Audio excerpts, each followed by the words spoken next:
Welcome back. House Oversight Committee Chairman James Comer is now demanding, quote, unfettered access to the classified documents that President Biden was holding on to determine if those documents were used to help the Biden family's influence peddling schemes. Special counsel Robert Hur's report confirmed Biden held confidential documents willingly related to Ukraine and China. Hunter Biden was on the board of Ukrainian natural gas firm Burisma Holdings back in June of 2014. He also had a joint business venture with Chinese Communist Party-linked energy company CEFC. Here's Chairman Comer with me yesterday on Sunday Morning Futures. Watch.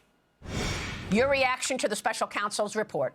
What I'm concerned about is the fact that hidden within that document is evidence that some of the classified documents he mishandled were from Ukraine and China. We've been leading a major influence peddling investigation of the president where we've proven that at the very least his son and brother have been influence peddling with those two countries. We want to know exactly what those documents were, and we want to know if Hur actually interviewed Jim Biden and Hunter Biden, because look, this family, as you know very well, has been involved in influence peddling for decades. This is shady. This is counter to everything we stand for in America, and it's a threat to our national security. Joining me right now is Missouri Congressman and House Armed Services Committee member Mark Alford. Congressman, thanks very much for being here this morning. Has your committee heard back from the Biden family on whether or not James Comer and company will get their hands on those documents? No, but I certainly hope they do. It will go a long way, I think, to even bringing more evidence of the Biden crime family and their take from foreign adversarial nations. Look, I think this is the most compromised president. I have thought that for some time, since last year when this evidence started coming out, and now more evidence of his feeble-mindedness, his forgetfulness. You know, my mom just turned 85 years old yesterday. We were dealing with some of these same issues, but she does not have her finger on the nuclear codes. This is a scary situation for America to be in. Yeah, so what should be done? I mean, you know, what do you think? Right now, we've got the special counsel saying that he willfully held on to these documents, but because he is too feeble and an elderly man with memory issues, they're not going to press charges on any of this because he's too feeble to prosecute. Now we've got 86% of Americans saying he's too old to run for a second term.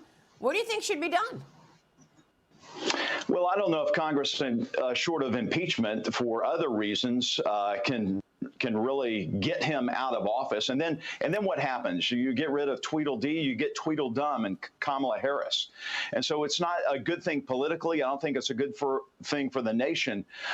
He has a year left in office. I think this decline is getting more rapid. You can see it. Maria, if you just look at the videotape from 6 months ago, the evidence is there of this man's mental decline. And I think it is a shame that his wife, Dr. Jill Biden, continues, and his staff, to push him out in front and basically show the cards of his hand of what they're dealing with in that family. Yeah, let's talk about the business at hand. The Senate has voted in a rare Sunday session to push forward the $95 billion foreign aid package. 18 Republicans backed this legislation, which includes more than $60 billion to go to Ukraine, $14 billion for Israel, and over $9 billion in humanitarian assistance for Gaza.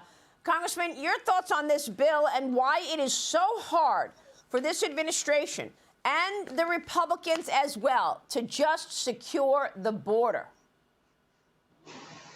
Maria, you're exactly right. That is the #1 priority right now, to secure the border. As you know, we sent over HR 2 back in May to do it's obviously not. It's obviously not the priority. Schumer's desk.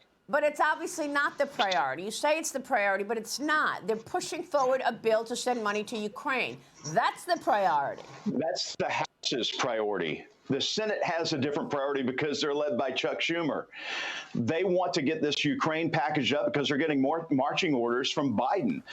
The only way they're going to get this Ukraine funding packaged together and done out of the Senate and over to the House is if they they package it with aid to Israel. And that's not going to happen. These need to be two separate things. We passed an aid bill to Israel early on, about the same, $14.3 billion.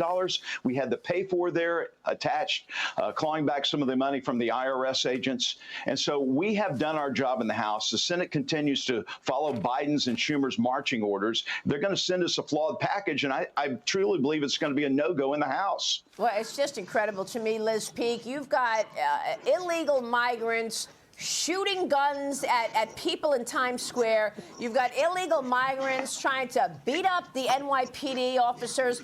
They're throwing kids, American students, out of their schools so that they can have a place for them to stay. This migrant situation is causing havoc and chaos across America, and this Congress cannot, for some reason, secure this border. Yeah, Maria, but more importantly, the president is not securing the border. That's right. And I think that is the argument that continues to be made, is that he doesn't need Congress. He doesn't need extra superpowers to close this border. We know President Trump was able to do it, to get the flow down to basically nothing. That has to happen again. And frankly, if he really wants this aid to go to Ukraine and to Israel, he's made a big noise about that, then do your job. So close the border. And I think Republicans and Democrats would be happy to see that, and they would fall in line. But I have to say, on this issue of aid to these countries, the issue a little bit is oversight. I mean, again, we're placing our confidence in Ukraine by giving them $60 billion when we know that billions have been diverted and gone missing in that country. We're going to give $9 billion to Gaza, to Hamas, effectively. We know there won't be sufficient oversight of this, Maria, and it worries me that Congress is maybe going to sign off on this without any restrictions. Well, and that's why I said Congress can't shut the border. I recognize that it's Joe Biden who refuses to shut the border. But look at the priority in the Senate.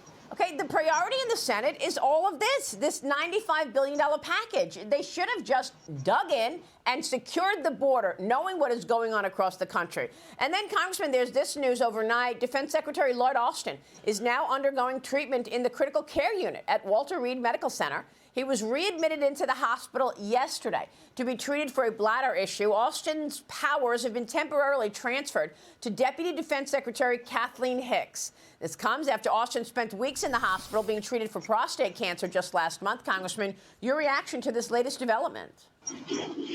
Well, look, my heart goes out to Secretary of Defense Austin. He is due before the House Armed Services Committee, our committee, on February 29th, 2 weeks from this Thursday, to fully answer why he did not tell the President of the United States and formally cede over his power while he was undergoing that prostate surgery. He did do it right this time, which is a great start, and we wish him well. All right, we will watch that, but I don't know what happens now with the 170 attacks we're getting on our troops across the Middle East, and whether or not there is enough pushback there, Congressman. That's for another day. We appreciate your time this morning. Mark Alford joining us right here.